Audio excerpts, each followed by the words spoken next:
There are a lot of days that are really hard for me. Mm-hmm. But then I remember I have children and I must be their rock, and I must show them that there is so much purpose and love and light in this world that they can still embrace and see.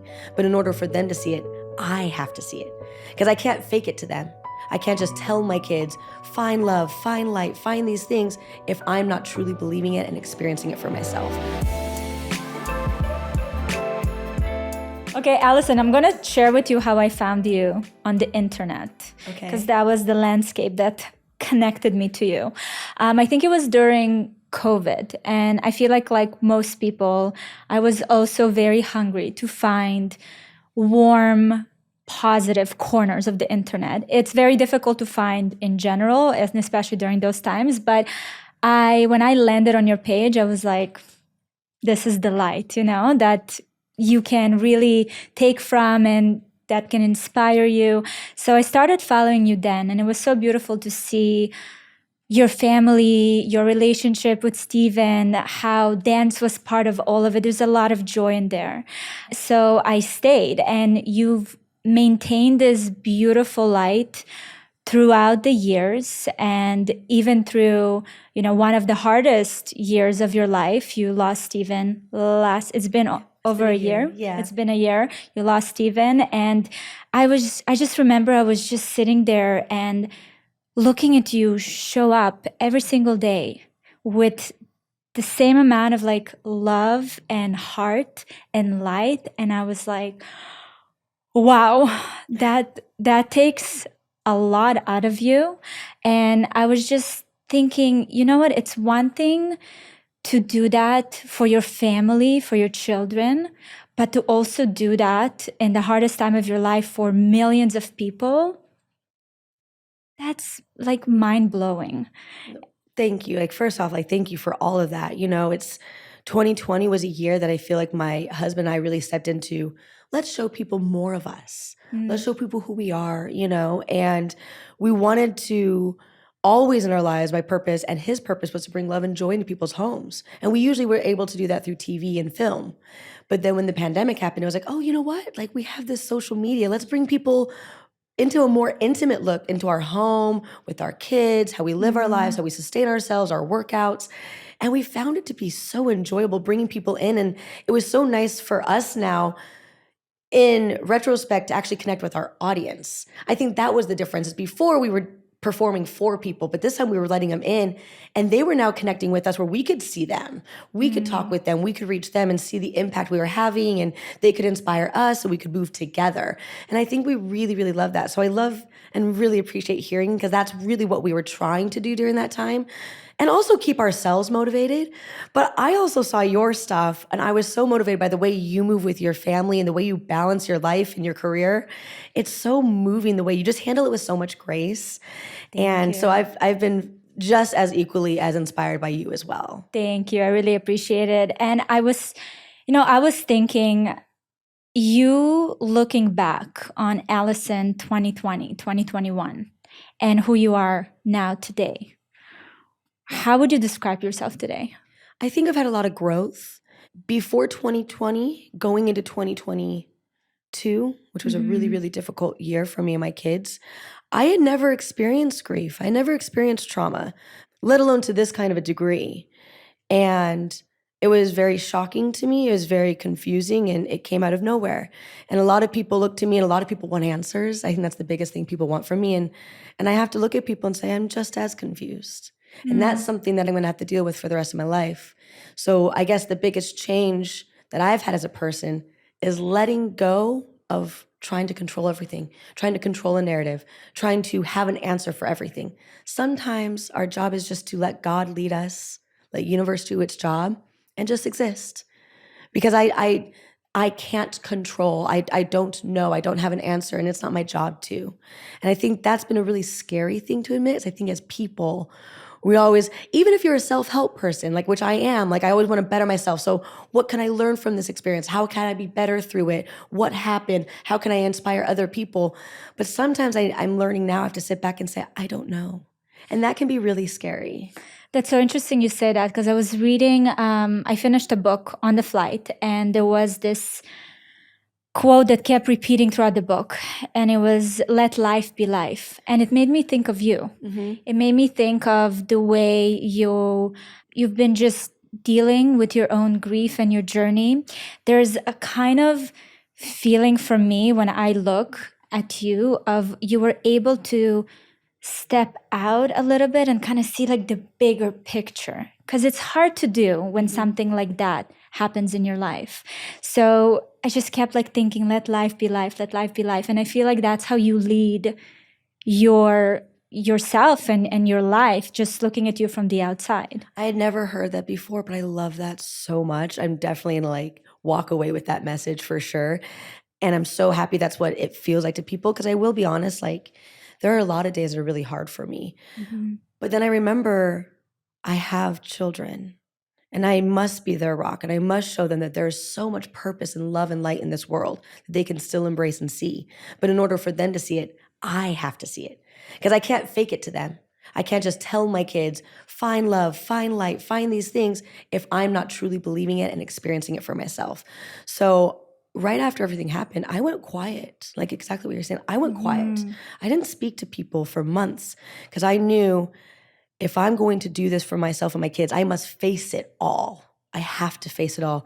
The heartbreak of it, the anger of it, the sadness of it, the memories, and go through everything. And I have to experience it all. And I'm not trying to force myself to experience it at like a fast pace, but I wanted to just put myself fully active in it without any distractions, without doing interviews, without trying to get media, without trying to explain to everyone, without trying to come out with a book, you know, doing all these things. I was like, no, I need to feel these things and experience it all so I know what I'm going through and understand it as best as I can and get through each chapter of it. Because each emotion, you have to allow it to happen to you, feel it and embrace it, but then learn to let it go so it doesn't sit with you. So for months, my kids and I, we just stayed inside with just us, expressing, communicating, talking to therapists, working with each other, trying to find those first times to laugh, those first times to smile. And we dedicated ourselves to this healing journey of not letting anyone come into our way, but let's do this for ourselves and each other. And I'm so grateful that that's the choice. I don't know if it would be the choice for everyone, but for my family and I, it's truly why we are where we are. Because then after we took that time of no distractions, nothing else, and just being with ourselves and connecting and supporting each other, we slowly were able to take on new steps, slowly at our own pace, with no one pushing us or forcing into this, or we want to hear from you on this and how you feel now. It's like, I don't know how I feel now. There's a lot more for me to learn about this space. And so I love that even though we are in the media and we're public figures, we took our time together and slowly reassured ourselves that we could do this together. And I feel like we're stronger people because of it. We were always a really strong family, but the connection I have with my kids is much different, much deeper. And they've experienced, unfortunately, but fortunately so much, where they're so knowledgeable and we have each other's backs now. And so now I feel comfortable stepping out because I've experienced it. I've done the work. I'm still going through it in different phases and different ways, but I truly can stand back and say I've disciplined myself and dedicated myself to this journey, to embrace it, to learn to so much accept the feelings that have happened to me, but not let it define me, where I can hopefully encourage other people to work themselves through it. Because for me, I always look at any experience that happens to me as not an unfortunately, things happen to you, but I don't want to look at it as a negative, because I have to keep moving forward. How can I inspire people? How can I get people out of their own grief? How can I get people out of their trauma? Because I've been there now, and you will be okay. It's a hard journey, but you're going to have really, really awesome days after. So that's what I think my purpose is now. Okay, before we continue, I need to talk to you about today's sponsor, Miracle Made. Since I started focusing on having a good night's sleep, my life changed. So anything to do with sleep is very important to me. Did you know that your temperature during the night dictates the quality of your sleep? So if you go through the motion like me at night and wake up either too hot or too cold, you must check out Miracle Made's bed sheets. These sheets are inspired by NASA. They use silver-infused fabrics that regulate your bedding temperature, so you can make sure that you have an amazing sleep all night long. They're also self-cleaning, infused with silver to prevent 99.7% of bacterial growth. But most importantly, they're comfortable, which will make you feel like you are staying in a hotel, and also amazing for your skin because they help to stop clogged pores. Miracle Made is so confident in their product that they back it up with a 30-day money-back guarantee. So if you aren't 100% satisfied, you'll get a full refund. Upgrade your sleep today with a Miracle Made. Go to trymiracle.com/Valeria and use the code Valeria to claim your free 3-piece towel set and save over 40% off. That's trymiracle.com/Valeria to treat yourself and your loved ones. Thank you, Miracle Made, for sponsoring this episode. Did you have that knowing of this power or this even lens you look at life before this happened? Did you realize that's how you view life, or until this happened? I had no idea. I had no idea. And I think the one thing I know is that God doesn't give you something you can't handle. He gives you things for a reason, as long as you're willing to go on that journey. And so for me, I had no idea that this would be my path for myself, for my children, but I've had to learn to embrace it. And there was a few months after when I was like, everyone wanted to hear from me. Everyone was like, oh, you're handling this so well. You're handling this with grace. We want to hear from you. And I was like, I'm actually not handling it that well. I'm like, you guys think that I am, but I'm having really hard days still. I'm not ready. I'm not ready yet. And then more time was going by, and I realized why I wasn't okay was because I started to, instead of just learning to, embrace what happened to me, I started being fearful of speaking out. So I had to step into my power and be like, you know what? I've experienced all these things. Now is time to experience it with other ones. What were you fearful of? I think I was fearful of not having the right words, not experiencing enough of it to where maybe I say too much from an angry place, or too much from a joyful place, or too much from a sad place, where I want to speak from a place of knowledge of I've experienced this, and I want to just be able to help people through it because it is so challenging. There are so many things that with this kind of trauma people don't understand that you go through, and my children go through. Not just being like sad that this happened to us and, oh, what was he going through? But now moving forward, will I ever find love again? Can I ever love myself? My kids thinking, or myself thinking, was it our fault? My kids have been experiencing that. Like, what if I was nicer? What if I did this? And there's so many things that are so unfortunate that you go through. I've had friends I've talked to maybe a couple times, they're like, what if I saw something? Or what if I did this differently? And I'm like, no, it's not about any of those things. So I just wanted to be an advocate for people to show what the reality is after. That it's so difficult for the people that remain, the people that are living, the people that are here. There's so many challenging aspects that they go through that are really, really difficult. It sounds like a really long journey of forgiveness, like forgiveness to yourself, forgiveness for, in your case, Stephen, forgiving him, right? Forgiving all these different things that were part of the situation. Yeah. I remember the first time I forgave him. I was outside, and I used to go talk to him all the time under the stars. And I just was like, I forgive you. I forgive you. Like, I can't sit with pain and be a good mother. I can't sit with pain for you. I don't want that for you in your passing. I want you, if this was your choice, I don't know that choice, and I can't see that choice, but I forgive you for that choice, and it's a big thing, but I think it was a big step for my healing journey to do that, because I don't want to remember him from a pain of, or a place, I guess, of pain or anger. Yeah. I just want to be able to embrace the good times. And I try to do that for my kids too, So that was a really big step for me. And I think it released a lot of baggage off of me, And we just try to, honestly, I think the biggest thing is just remembering that life is a gift. I want my kids to wake up every morning and still see that there's so much beauty here. Look at the trees, embrace the wind, the sky, friendships, love, family, all of it. Like, every day we have a choice, and our choice is to keep going and to keep moving forward and to, choose to love others around us, even in their faults, even in their faults.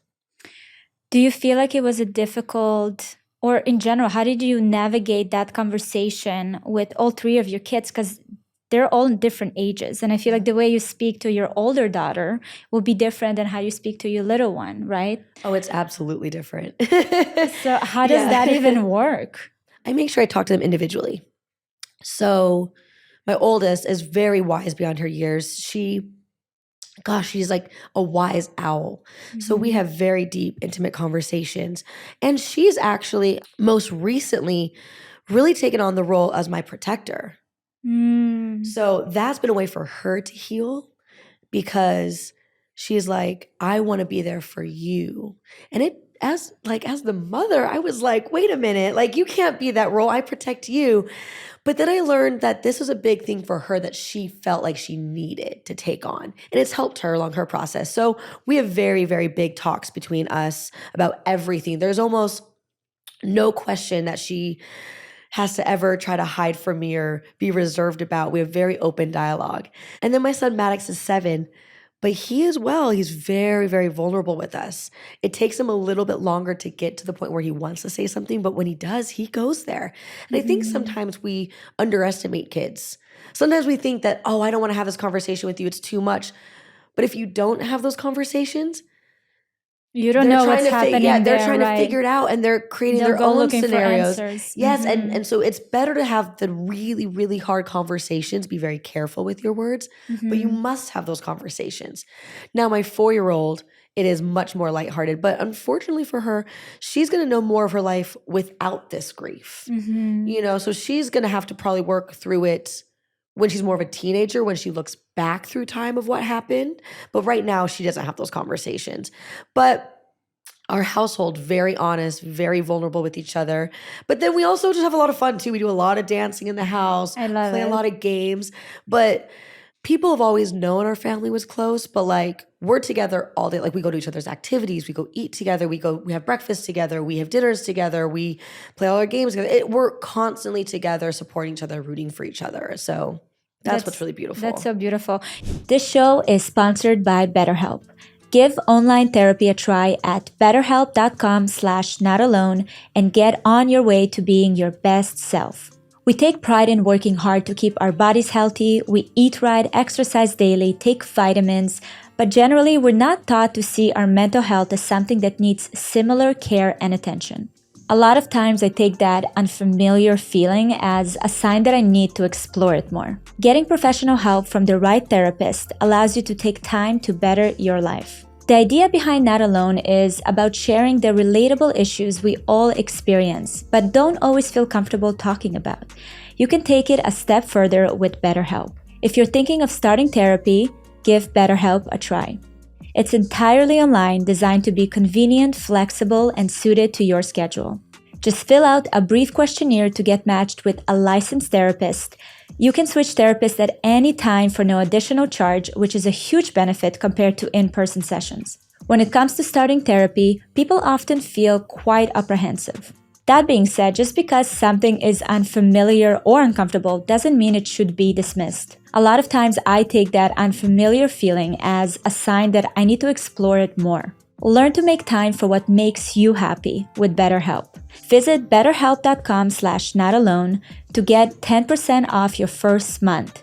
That's BetterHelp, HELP.com/notalone.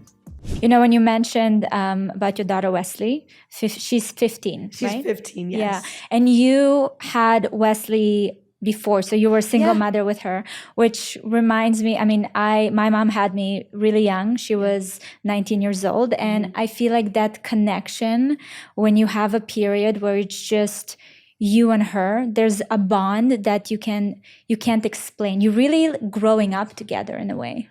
Oh, yeah. No, she's been at my side through everything. And, we always say, I'm mommy first. We're best friends. And she's not shy of saying that. I'm not shy of saying that. But you're right. It's because we've experienced everything together. And just seen each other through it and also respect the way each other have handled it. A lot of people talk about specifically teenage daughters and going through like bratty seasons or that uncomfortable season where like it's competitive with the mom and the daughter. Never. I 1,000% embrace that me and my daughter are so close, and she's never been, arrogant or conceited or rude or just bratty and never outspoken just to say mean things. And I the same to her, and I think we just have the utmost respect and love and an outpouring of understanding for each other that I get told by a lot of people is just really rare. But I'm so grateful that that's the relationship we have. And I think it's because we cultivate, we're very careful with each other. Like we're very careful in the sense that we want to have this relationship and we know that it's rare, like. But how do you call, because I'm sure that you have friends with teenage daughters. They're just like, Allison, just tell me like, how do I do this? Honestly, make them feel seen. Even in their darkest moments or their moments of wackiness or stupid questions, they're not stupid. They're genuine and they just have them. Let them speak with an open dialogue to you and don't make them feel like they're weird for asking or not knowing something already. And also just stop being competitive with your girls. I think sometimes parents get competitive with their kids. Don't do that. Like what? Give me an example, because I feel like this is a very good tidbit for all the parents. I think what I've seen sometimes is young girls stepping into their power, being beautiful, maybe getting more attention from the husband or from friends or people being like, oh, your daughter's so beautiful, she's coming to her own. And people being like, but what about me? Let your kid own their power and be the one that's the sunshine and the attention getter. Like, let them thrive. And I sometimes think we become competitive with that. And I've seen that a lot in family and friends and associates where it starts, and boys with their sons, the same thing. For the attention of the wives, right? Or from the friends. Like, it becomes a competitive thing where, well, I'm the one that taught them that. I'm the one that took them to basketball for them to be the basketball star. It's like, you don't need that. You don't need to get that attention. Yeah. Let them thrive. Let them be great because they did it, And then also don't tear them down. If they get something wrong, is it really that big of a deal? They're still learning. Because I think as adults, a lot of the times, we try to act like we're perfect. Like we have it figured out. You need to come to me for answers. And no, that's not true. You're still a student of life. Just because you're a parent doesn't mean you know everything. Absolutely. And so I think I kind of try to embrace that. Like if my daughter comes to me and I don't know something, I say, I don't know, but I'll certainly Google it, research it, call a friend, try to figure it out. But I don't have all the answers. I'm at the same level as her. She might know something I don't know. So tell me. Educate me. If I know something, I'll educate you. But it's never this competition of who's right, who's wrong. I'm the parent, you're wrong. Like, no, it's just we're students of life and we navigate this together no matter how old you are. Yeah, I think it's a form of control and it's such a old school way of doing it. I honestly sometimes catch myself make snarky comments and I'm just like, that has no space for the situation at all. Like, what did I try to achieve with this? But it's very much, kind of autopilot from how we were raised. So it takes a lot of self-awareness to kind of, look at this with your lens of just like, we're all students, we don't know. Let's figure it out together. Well, I'm very close with my mother. So by me saying this, like we're very, very close. But we went through that typical teenage stage where every time I'd go to my mom for questions, like, oh, we don't talk about that. Or it was like kind of off limit things. Or if I would say something, I was like, oh, you're just a kid. You don't understand. Right. And we went through this really rocky stage where I felt like I couldn't be open-minded. I couldn't express how I felt. And we had a really, really bumpy relationship. So for me becoming a young mother, I was like, that was always the thing I wanted to embrace is like, I want my kid to never feel crazy asking me anything about everything, even if I'm like, whoa, you're asking me that. I feel really uncomfortable, but okay, let's go there, but I just think it's important. And I've also found that because of that, a lot of her friends come to me about stuff, and I just feel like they've all said that it's just, if you can make someone, and not even your kid, just in life in general, don't tear people down for asking questions. I think that's a big thing. Like, how do you not know this? It's like, oh, I'm sorry. I didn't know, Yeah. Just, I don't think we need to put an ego on every single thing that we do or say, you know? So I want them to be able to come to me about anything and everything. That's the biggest thing. Yeah. I love that. I think that's so important. And I know that, you say it, and I'm sure for you, it's kind of obvious, being open and have this dialogue with your kids. But again, we oftentimes operate from a place of just going through the motions and trying to survive these years and trying to control it. So, nothing they don't go to paths we don't want them to go. So it very much comes from that place. I read that recently you told yourself that you loved yourself for the first time. Yeah. My friend, her name is also Allison. She's fantastic. We were at this lunch and we were talking about all affirmations, manifestations, all these things and our goals. And I love to meet up with my friends, be like, what do you want to do next? How can I help you? And we always have talks like that.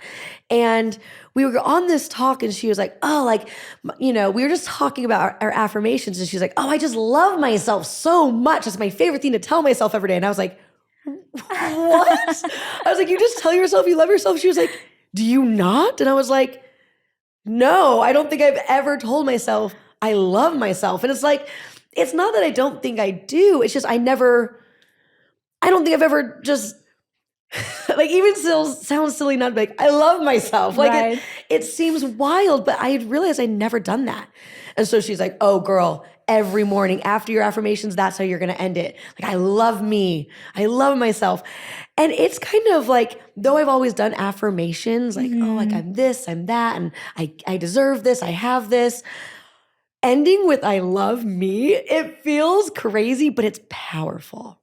It's very powerful because it almost brings this almost like lightness and giddiness. Yeah, like I feel silly and a little bit like a kid saying it, but it's been so powerful. And I feel like it's kind of made my life a lot more lighthearted. Like, I love me. I love life. This is great.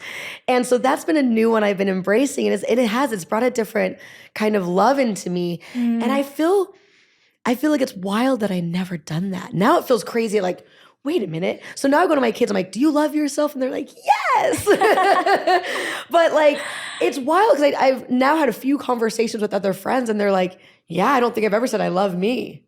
Well, yeah. It's a weird statement to say, but it is very weird to say. Have you done it? I sometimes think that, but not in this like concrete way of like letting the world and myself know that I love myself. Yeah, like I was having this talk with my friend Lewis House, and it was like, it's not coming from like an ego base, like, I love me, I'm just the best in the world, no one can, like, it's not that. It's just like, gosh, like I'm making the right choices today, like I'm being a good mom, like I'm going and showing up at work, like, gosh, I'm doing this, like I love the work I'm putting in, I love me so much for showing up today. But that's the thing, you see, you just connected it to like, I'm being a good mother and I'm showing up and I'm doing the work. But can you say that if you don't necessarily show up or you have a shitty day? Actually, yes. And I love that you brought that up because that is a huge new thing that I'm learning for myself.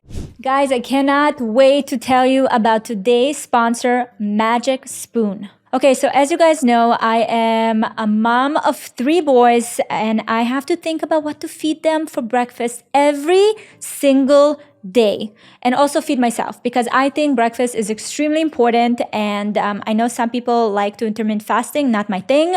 I'm always looking for a quick solution that can have low sugar and high protein. And I'm so excited that I've discovered Magic Spoon cereal. So Magic Spoon comes in a variety pack and it has 4 flavors: cocoa, fruity, frosted, and peanut butter. This pack has 0 grams of sugar, 13 to 14 grams of protein, and 4 to 5 grams of net carbs, and only 140 calories a serving. It's high protein, has 0 grams of sugar, keto-friendly, gluten-free, grain-free, and soy-free, so it makes my little mama heart happy. I know I mentioned that they have 4 flavors, but my personal favorite is the cocoa, and my favorite thing about Magic Spoon is the fact that the cereal stays crunchy in a bowl with milk. Now that's truly magic. Go to magicspoon.com/notalone to grab a variety pack and try it today. And be sure to use my promo code NOTALONE at checkout to save $5 off your order. Magic Spoon is so confident in their product that it is backed with 100% happiness guarantee. So if you don't like it for any reason at all, they'll refund your money, no questions asked. Remember, start your day off right with a delicious bowl of high-protein cereal at magicspoon.com/notalone and use the code NOTALONE to save $5 off. I've got to be real with you. Like, before all this that I've gone through, I did put a lot of my, my accolades to the test of like, that's my success. Like the awards or the shows I've been on or, how good my kids are and all these things. And I've got to be real, like that's not a great place to live from, but that's where I was. Unfortunately, I think being where I live and that's always what I grew up thinking it was. And now I wake up and I teach my kids like existence is everything. Waking up and choosing to wake up today and choosing to exist is all you need to do. Waking up and stepping out of the house to do whatever you want to do. Just go for a walk, get in the bathtub, chase a butterfly, whatever it is, that is beauty. And you did everything you were supposed to do here today. Because that's what we're supposed to be doing here. We're here just to experience, And so yes, you can love yourself from just existing and just being you, authentically you with whatever you're doing in a day.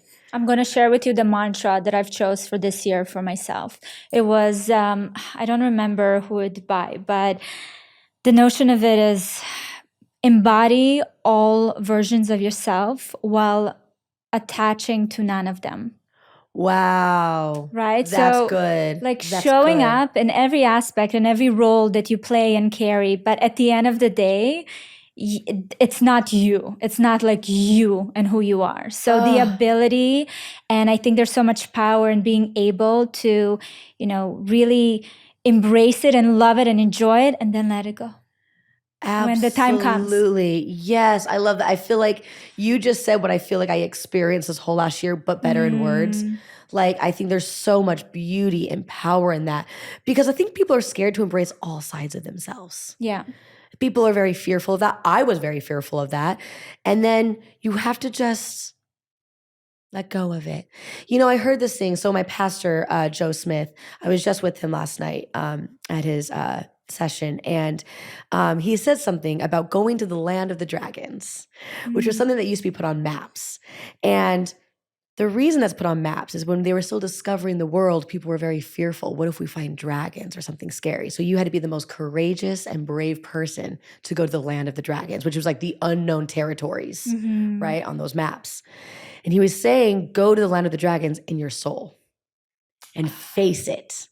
Face those most fearful parts of you, that the parts you don't want to share with other people, the parts you don't want to face yourself, the deepest, darkest parts, whether it's lighthearted or really deep-rooted, face it because that's where God's waiting to let you free. And I was like, wow. So now for me in like a really Game of Thrones way, I'm trying to tell myself like, go to the land of the dragons. Yeah. Like face those deepest parts of you, the scariest parts, the parts that you like try to bury because that's where you're going to find the most freedom in yourself. If you just face it and own it and know that's who you are, because that's where you're going to be free. Because if you keep burying it, you just keep...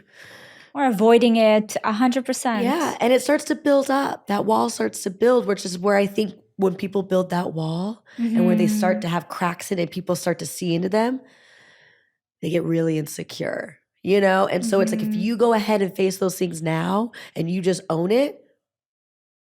Oh my God, I feel like I'm going to be using that just whenever I go into the unknown, be like, okay, going into the land of the dragons. Going to the land of the dragons to face my deepest parts of my soul. Go. It's crazy. It was very Game of Thrones vibes though for me. I love that. You know what also I'm so interested in? Your relationship with fate. Something that I've been talking to my friends in the past, I would say 3 to 4 months, is fate and how I see more and more of it. And I don't know if it's just a signal for me that, it's time for me to really go deeper into that. But there's just the aspect of religion and that like bigger view of yourself and the world and your place. Were you always very close to it? Well, it's interesting because when it comes to religion, I grew up in a religion with my family that I highly respect, but it never felt like it was rooted for me. And so for years growing up, there was also some of the conflict I had with my family that we had to overcome together because I left the church that I was a part of as a kid.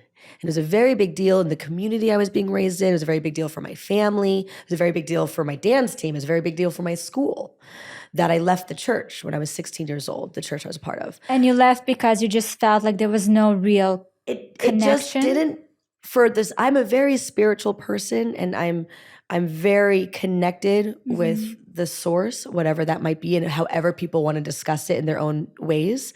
I feel very connected to it. I do a lot of meditation. I do a lot of prayer. I always have. But the teachings I was learning from this church just didn't fully align with me. And that's okay. I don't have any response for other people. Like that's totally great for them. But I went through this space in my life where I felt very alone because I was like, if I don't have this church that everyone else felt so connected to, like I must just be wrong. I must be an alien. I must be wrong here. And so for years, I just kind of felt like an outcast. I felt very bizarre because I didn't have any other options where I grew up. And then I moved to LA and I kind of let those feelings kind of subside and go away. And I just kind of jumped into my career and just busied myself up. And a few years into being in LA, I was like, man, like there's something in my life missing. Like I don't feel like I have that community that I'm like yearning for and searching for. And I don't get to have these spiritual talks with anyone. And I found myself coming across this church called Mosaic. And I went by myself. I was just like on a random Sunday, I was like, you know what? I'm just going to give it a try. I went and I was so moved and touched. I was like, it was this church that for the way I speak about religion, the way I speak about faith, the way I speak about, spirituality, it just resonated for me. And I'm not saying it's better than others or the right one, it's just the one that I felt safe in and comfortable with. And I've been going to them now for 8 years and I'm so close with the church and they're just like a safe place for me to rejuvenate myself and be open, have dialogue and express who I am, all the depths of me and what I've experienced and they're rooting for me and they cheer for me and they pray for me and we support each other. And so I just find that you have to go on this journey about finding the right fit for you. Because I think sometimes people just say, oh, yes, I'm this or I'm this without doing the journey through it. And you have to experience different things to find what works for you. But I have found that it's a place for me to let go and find myself whole from letting go, which is an interesting concept, right? But I almost like let myself go to God and accept what happens to me. And I embrace that. I'm being held up by angels and they're supporting me and I feel like I've got wings on my back. And I attest that to being the community I found because I find that sometimes when we feel alone, you just need other people hearing you and seeing you. Absolutely. And embracing you. And that's what this church did for me. So I go all the time. I was there last night and I feel it's a place for me to, feel connected to the universe and source and feel, let someone else fill me and fill my cup. Because I feel like I'm a person that I always help other people on their journeys and help my kids. And people come to me a lot for advice in different aspects of career or life or spirituality. And this is where I get fueled and they lift me up. That was my next question because you seem the person that people turn to. And I now understand the impact of that community for you because the ability to be at a space, in a place where now you're letting others to hold you and to take care of you and to listen to you, that's very hard to do for someone that is always the go-to person. Yes. And it's an important thing when I look back, especially on everything now that I've experienced, is you have to fill your cup. If you're a giver, if you're a people pleaser, you have to fill your cup, but also fill your cup but always keep like a third of it for yourself. Like that's a big thing I'm learning is like definitely pour out into others and let it fill more from others. But like you always have to keep like of that cup, just like a third. Like a third. Just keep a third cup where you don't let that go. Because that's a big thing I'm learning is like don't pour so much where you feel empty inside. You know? When I became a mother, I was battling with that understanding of, you know, how much to give and how much to keep to myself. And at some point I started calling it selfishness. And I kind of redefined the word, right? The term where selfishness became a very important thing for me to do in order for me to give back to the rest of my family. Yeah. So for the longest time, there's no other word that I could say but like, I'm selfish. I'm selfish. I'm taking the day off. I'm selfish, you know? And it was today, there's definitely a better understanding of how to find that balance, but I had some good selfish years.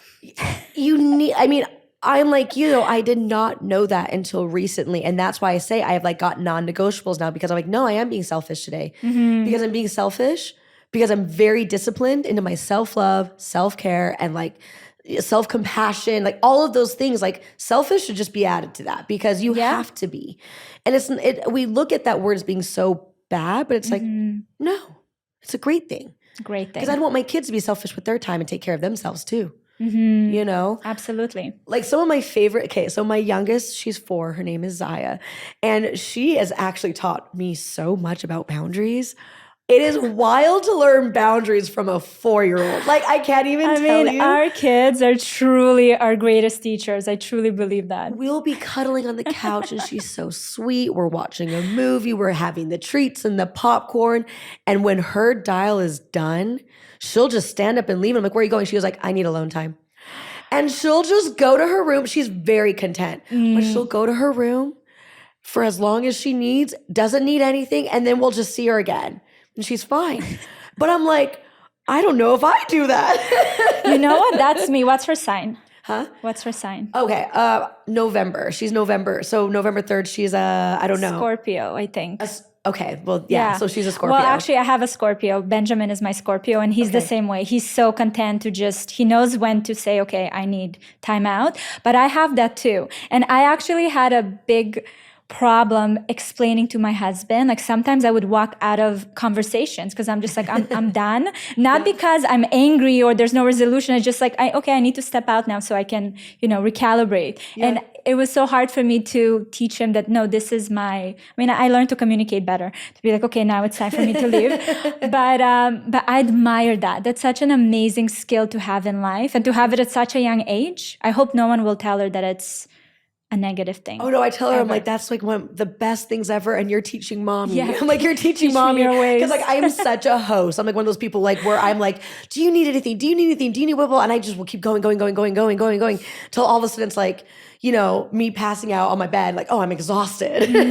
So it's like, I'm learning that from her, and I love that. That's so beautiful. Yeah. I wanted also to touch on the topic of positivity and happiness with you, because I have beef with those terms. Yes. I find that maybe in the last 3 or 4 years, it became so popular and so performative in a way, which then we started identifying some of these moments as toxic positivity. How do you show up in like a real way every day in that positive state? I love this question because I'll be 1,000% honest with you. I was definitely toxic positivity for years of my life. Really? Not knowing it because I'm just such a positive person. I just feel like I love life so much. I'm such a giver. I'm so grateful. And I hold so much gratitude for just everyone around me in life. Like I could look at this mic, I'm like, oh, you're doing a great job. Like I'm just one of those people.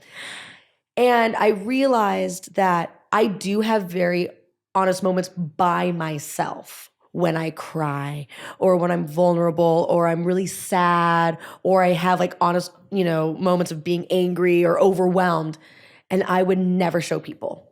And it's not because I wanted them to think I was like a superhero or something.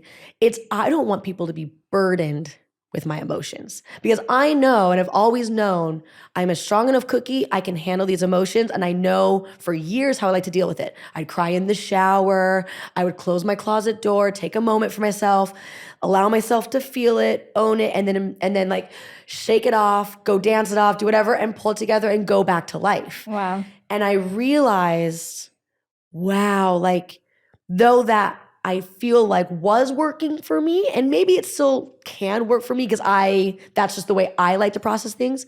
It is not healthy for the people around me. And it's definitely not healthy for my kids to never see me vulnerable. If I expect them to open up to me, cry to me, come to me with their open dialogue, their concerns, I'm feeling this way, is this okay? Is this bad? I don't know. Like all those things, I have to let them see me.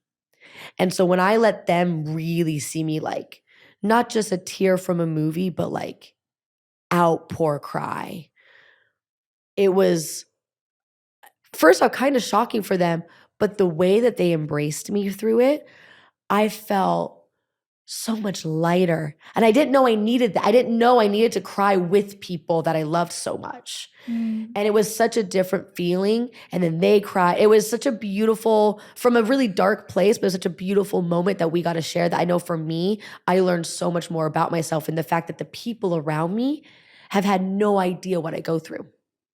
And so it's still a journey I'm on, because even with social media, even with being the public eye, I'm very scrutinized for people being like, are you crying? Are you sad? I'm like, of course I am, but I don't share those things. It's a very hard thing for me to do. And so for me right now, what I'm doing is I'm embracing it with the closest people with me, where my safe place is, with my kids, and allowing them to see that it's okay. But I was definitely toxic positivity. Unbeknownst to me, I definitely was. And so now I'm just trying to learn this new side of me, of allowing myself to be a little bit more vulnerable and letting people see those things that are true and tried for me. That's beautiful. Thank you for sharing that, because I think it's so important, because the limits are kind of, the boundaries are blurred there. The understanding of what it means is blurred. People don't understand how to show up in those ways. And then when they do show up inside, it feels like I'm kind of faking it. Is this the right thing to do? Yeah. Is it the wrong thing to do? So if you had to give an advice to someone to really be able to understand if they're showing up authentically, like what is that feeling feels like when you're, I feel like first off, share your emotions in a safe place. But once you're in a safe place, those people that love you, that are embracing you and that you feel safe with, they accept you for any of the emotions you're feeling. And if they don't embrace all those different feelings, they're not your people. I think that's a hard thing to learn too.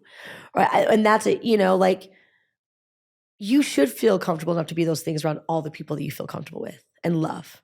Like they should be able to embrace all those emotions. But a lot of it has come from like a learned behavior, because yes, some people didn't see, like your kids are so fortunate for you to be able to come to a place where you recognize that you have to be soft, that you have to open up, that you have to be vulnerable. But so many of us grew up with mothers that are super mom, superhero, Yes. superwoman. So when we start going through these things, we deem them as not normal. I'm weak. I'm not strong enough. You have to fake it, because we've never seen it around ourselves. Yeah. I mean, even being a dancer, I'll never forget, and I thought it was so beautiful. And I still, to a degree, find there to be a balance between this, which I love that we're talking about it, because I remember even going into a dance, like my dance studio, it's like, leave all the emotions at the door. Like, don't bring any of what you're going through in here. But then it's interesting because as a dancer, you're supposed to be a storyteller and express all those emotions, right? So it's like you can express it in this one way, but it's unacceptable to actually talk to us about it. Which is like, so for me, I think that's where I kind of am from the way I was growing up religiously and in my home. It was exactly what you're saying. We don't talk about it. Just be happy and be grateful and keep moving, And so I think dance was my way of being able to fully express myself, but that's why I never used my words. That's why I didn't know how to be so vulnerable or honest with like expressing if I'm having a sad day or an angry day, because I didn't have the tools behind me. Because I always was like, nope, leave it at the door by myself, cut it off, you'll be fine, work through it, And I do think there's a balance of learning how to control the emotions that you're having, but I do think it's really important to express it to someone that you feel safe with. Therapist, a loved one, your kids, your own mother, your friend, like whatever it is, but I do think you need to express it for sure. That's so interesting about the dance. I've never thought about it. Yes. Like I think it's similar with like not just dance, but really any sport. Yeah. Leave your emotions at the door. But then really when you're actually doing the action, you're leaning into all the emotions. And so it's like you're getting it off of you, but only from a physical component. Right. Not the words and the mental state of it. So tell me about learning how to use your voice now. Oh, that has been a journey because I never did.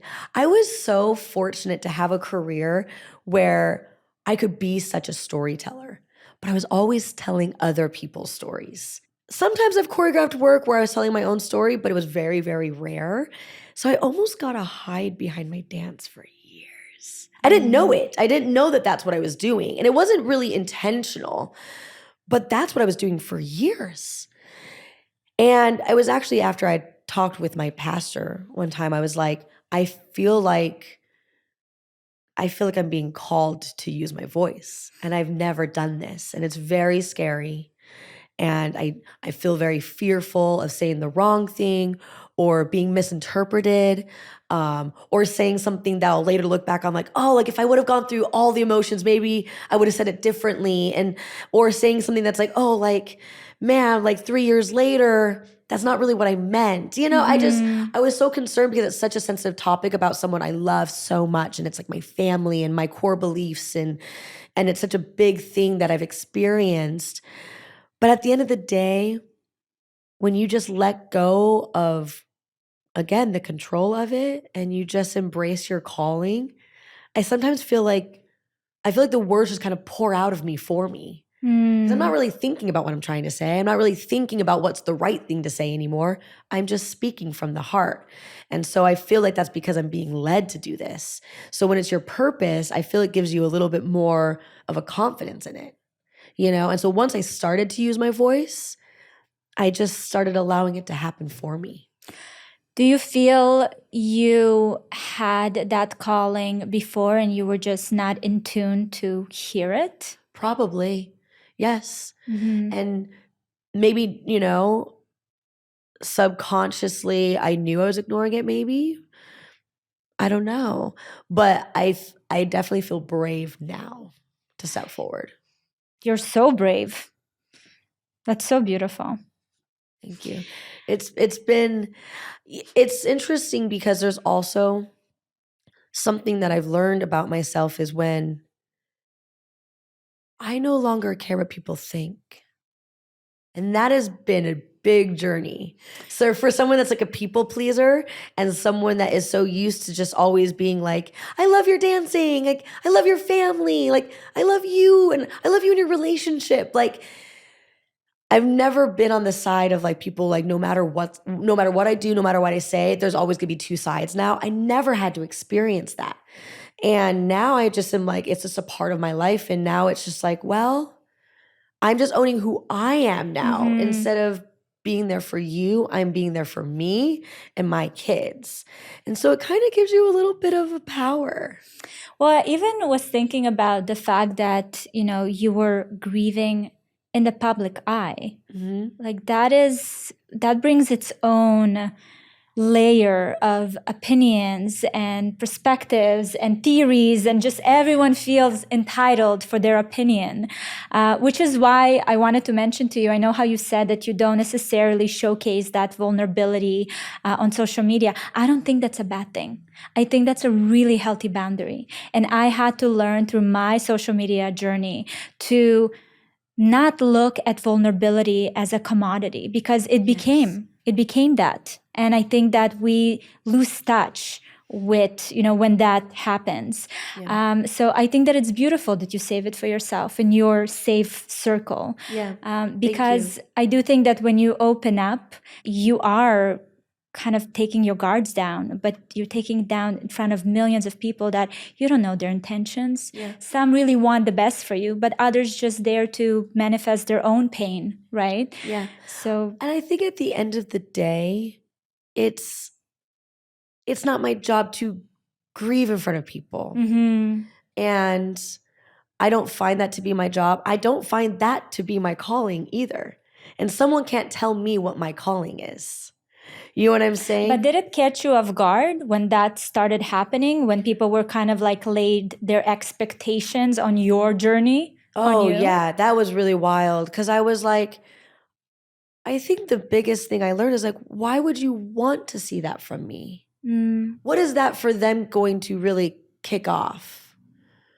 How does that benefit them for that 15-second video, see me cry? Ah, yes, I got to see that today. Or, ah, yes, I feel sad today too, so that it makes me feel comfortable. But what is that fueling for you? Because that would live with me forever, where I'm going to get both sides. Now I'm crying too much. Is she able to take care of her kids? Oh, she's going too far. Now she's taking advantage of the situation. I'm going to get all those things for your 15 seconds of gratification. Yeah. It doesn't help anyone. And at the end of the day, people only throw on me their own personal insecurities of how they think they would want to handle something or how they think they would. But at the end of the day, you're not the one experiencing it.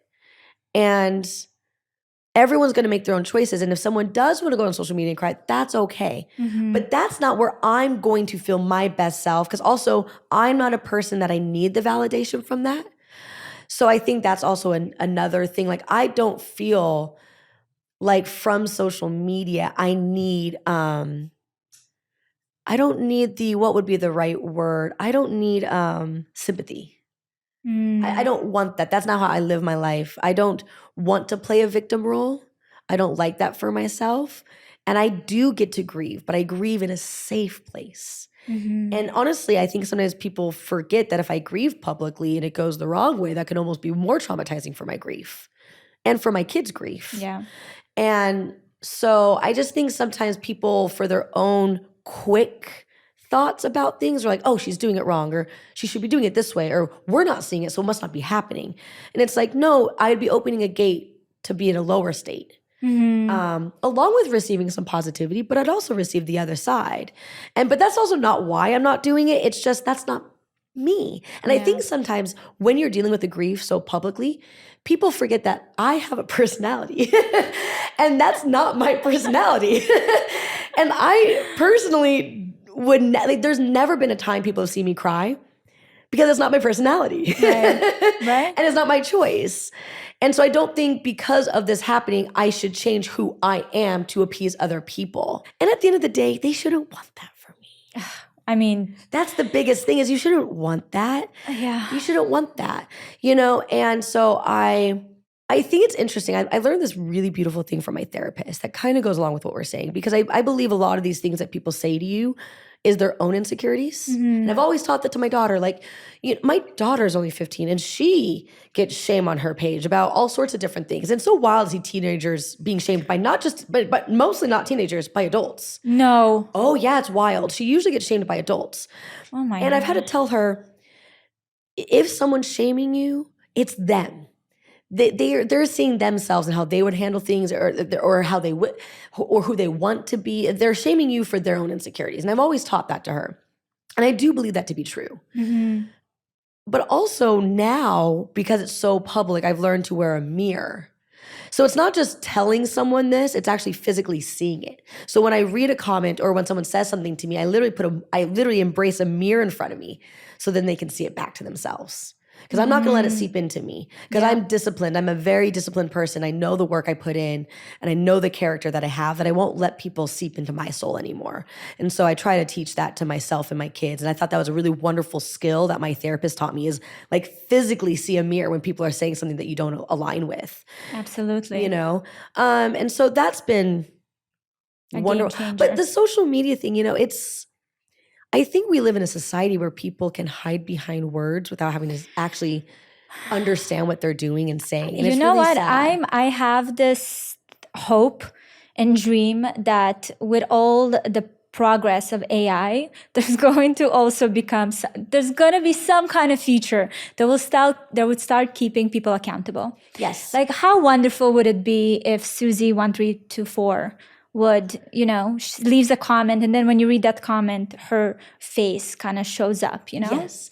It's interesting because I can honestly sit here and say that to this day, something I'm so proud of, which is sad to say I'm proud of this, but I really am. There's never been one time I've ever posted anything negative to anyone on anything. I've never commented. I've never shared an opinion. I've also never even had the thought to. It's like I've never been like when you start doing it, you know that it's time to put the phone down and go and talk to somebody. Absolutely. Yeah. Absolutely. I wish people knew that because that's what they should be saying. But we're adults, and we also grew up in an era where we remember life before this. Yes. But how does your daughter navigate that? Like how are you able to explain to her that there's a bigger world outside of this world? Because I feel like for kids it's hard. Like I have 3 boys. They're right now not on social media, but at some point they will, and they don't know life without that kind of mass communication and the ability to post and comment, and your opinion is always valid everywhere and you need to express it all the time. Like I don't know how to create those, I don't even know, like rules, advice. I don't know how to do that for them. Honestly, it's been such a wild task for any parent I feel like to navigate, like what you're saying. It's like, I don't know either. Because I was like, oh, we're going to put on like time limits of how long you can be in this, but something could still happen in that time frame. Yeah. So I used to try to monitor, like you could have your phone for 3 hours a night after school if your homework's done, and I used to think that was enough. And then I started teaching her that like, it's, opinions are just even from an adult or a kid or someone your age or a bully at school, it's their own insecurities. It's nothing to do with you. Like build yourself so much up that no one can say anything to you. But I'm an adult and it still seeps into me. So what I've told her is just come talk to me. Because at this point, stuff's going to seep in. You're going to be upset about something. Someone's going to say something that hurts your feelings. And as much as you want to say like, oh, it doesn't rock me, it does. Yeah. It really does. So get it off of you by just expressing it. By just saying, gosh, this person said this, it really was annoying. And then somebody like, it's not you. And then you're like, you're right. So just tell someone when you're down about it, But I've also told my daughter, don't get involved with it. Because if you start being someone willing to open yourself up to saying stuff like that on other people's pages, first off, you're doing what hurt you to someone else, but you're opening that gate for it to happen more to yourself. So the longer you can stay on the side of light, the harder it is for darkness to come in. It will, but the more you stay on the side of not doing those things yourself, it's not going to hit you as much. That's so interesting. I was talking about it today while I was doing my outfit of the day video. Yeah. I was talking about the fact that now when I go on TikTok, it's everyone commenting on somebody. If it's a reality show or people in real life, like they do full-on videos expressing opinions and judgment on people that they've never met in real life. And that today is what goes viral because now everyone else wants to express their opinions in the comments. And it's just this cycle of like, I can't wrap my head around it. Yeah. This is going to sound like what did I hear the other day? It's, if you have an opinion about me that you're willing to express, but you can't call me, you're just a fan. And I love that because it kind of lightens it up a little bit. Yeah. Like if you're willing to go out of your way in the middle of your day to a friend, even just vocally, or go so far as, commenting on a social page, or going as far as making a video to talk negativity about someone. At the end of the day, you're still a fan because you're taking the time to talk about me or whoever the person is. Yeah. Which I was like, that's a funny way of looking at it, what makes it a little bit lighter. Like we can laugh it off. Like, okay. So I also taught my daughter that. Like you can laugh it off. Like you can laugh it off too. It doesn't always have to be like such a serious thing. It's like, yeah, you're just a fan then because you went out of your way and you made a video about me and tagged me in it for me to see. Like, so laugh it off if you can, you know, on the other side of things. I don't remember who said that, but I loved that. I love it. Yeah. I think I've seen it. And okay, it's going to be like, ding, another fan. So you are a judge now on So You Think You Can Dance. Yes. Which is amazing because did you start your career on there as a contestant? I was a contestant when I was 18 years old. I know. Wow. I was a baby. I had just got my braces off. I had like these ringlety curls still. Like I still had my baby fat on my face and terrible eyebrows. But yes, I was on the show when I was 18. And then every season since I've been a part of, whether I was an assistant to a choreographer that was, choreographing on the show, became a choreographer for the show. Then I became what's called like an all-star, where you're like essentially the pro dancing with the new contestants weekly. So I've played a role across the board, everything. I even like hosted their red carpets a few years. So I've done every role at this show except now sitting at the judges panel. And it's been so wonderful. What a full circle. Oh man, I feel like I always say that So You Think You Can Dance is the gift that keeps giving. Because it's where I found love and it's my family. And so it's nice to be back and having them embrace me. And I didn't know this role before, but I feel at home. I love the role. I love carrying other contestants on their journeys through it since I've been there. I know the emotions that they're going through, the nerves, the excitement. I've been there. I've stood with them. And so now that you are using your voice, it's like you are getting everything you've kind of picked up through the years, right? All your skills and gifts. Yeah, and it feels right. And I didn't know even like, is it going to be weird to like not be the one dancing on that stage? But no, I 1,000% love sitting and being able to just see this other talented performers. It's great. That's so beautiful. And I get you are a former contestant. Do you feel like you have your own style of judging because you know what they've gone through? Oh, yeah. Oh, yes. No, for sure. Because though I'm really, I would say, kind at heart and I'm very loving, and I always try to find the right words and I'm very careful at curating it to make sure I'm protecting them. I also have like a really high expectation because I've been on so many seasons. We're on season 18 right now, but I've been on, I want to say 11 seasons of the show, maybe even a little bit more. Is it a season per year? Yes. Wow. There's a couple years that they've taken off for different circumstances, like 2020 and and certain things, or like the Olympics, I believe, is a reason one year they weren't on. Yeah, maybe even more than 11. I mean, it's probably a little bit more than that. But I have a very high expectation. I've danced with people that have won the show. I've danced with people that haven't won the show. I've danced with people that have gotten midway and then the upset. Like I've danced with so many of the contestants and been like I have a high regard for the show. And so I expect a lot of them. So I push them for sure. But they all call me Mama Bear. So I'm like, I'm their Mama Bear. So nice. Yeah. Oh, that's so beautiful. I have a lot of points that I wanted to continue talking about the grief and the journey, but there's something that just feels like it's a journey for life, but it just feels like you are in such a different place, if that makes sense. Yeah. And I've watched some of your interviews and it just feels to me like you have so much to share of your own self-discovery that it's like going back to that year feels a bit like pulling something that's kind of you've already crossed in a way. Yeah. Do you feel like you are ready to kind of move forward? I love this because you're exactly right in that feeling. It was a few months ago, or actually maybe even a little bit longer, that I was having a really big conversation with one of my best friends. And I was like, I'm going to be really honest with you. I was like, I really want to step into 2024.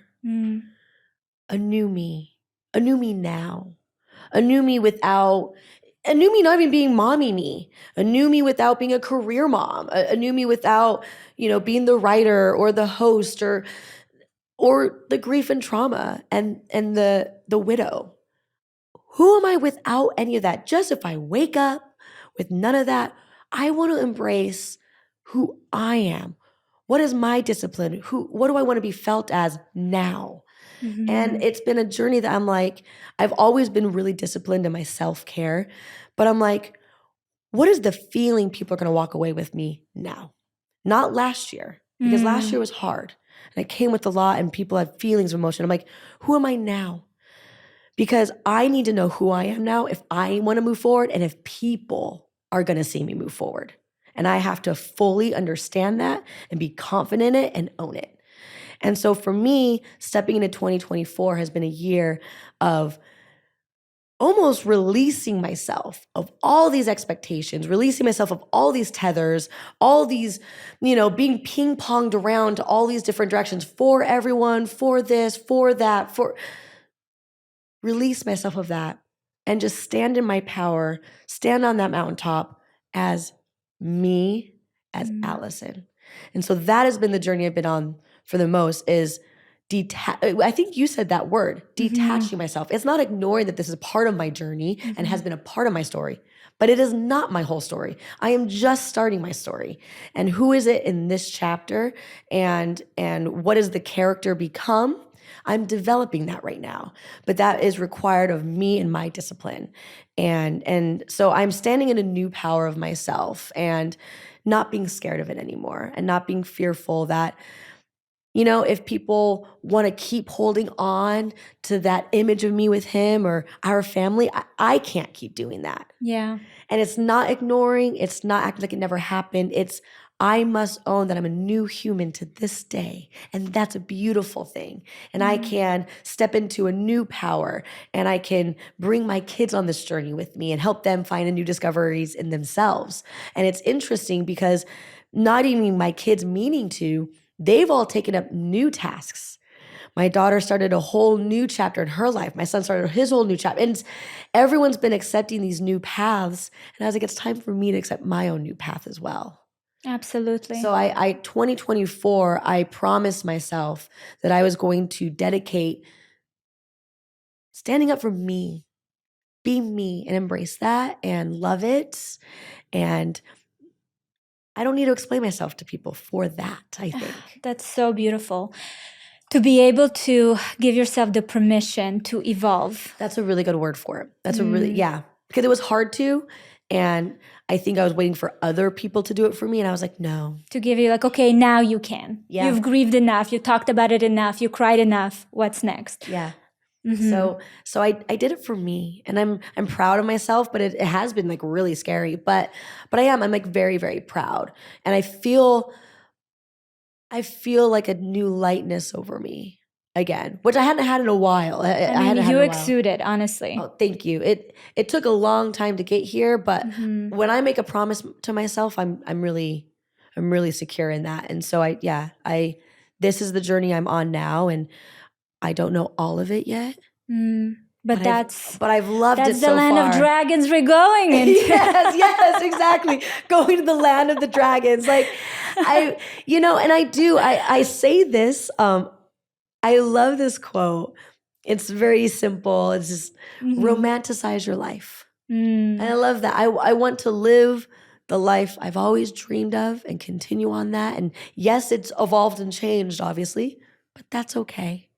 You know? Yeah. So, yeah. That's so beautiful. Yeah. You know, when I was, I had a note that I wanted to share with you because we were talking about the kids for a little bit, and there was this quote by Goethe. He's a German writer, and I wanted to say that quote in reference to raising kids, but I actually feel like it's right now fits to what you just said.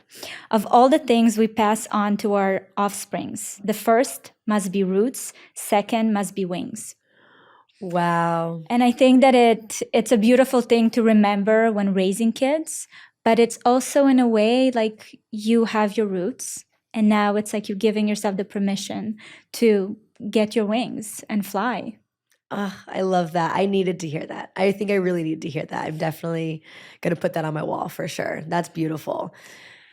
Allison, this was so beautiful. I knew that when I'll sit with you, I'll be able to understand a little deeper and a little better where you come from, because you are bringing so much lightness, both in light, but also in the feeling. And I just couldn't understand how it's possible to do after such a difficult year. So thank you so much for opening up and sharing yourself with me. Well, thank you for such a safe place to speak. And you're so lovely and you have such a sweet aura around you. So thank you.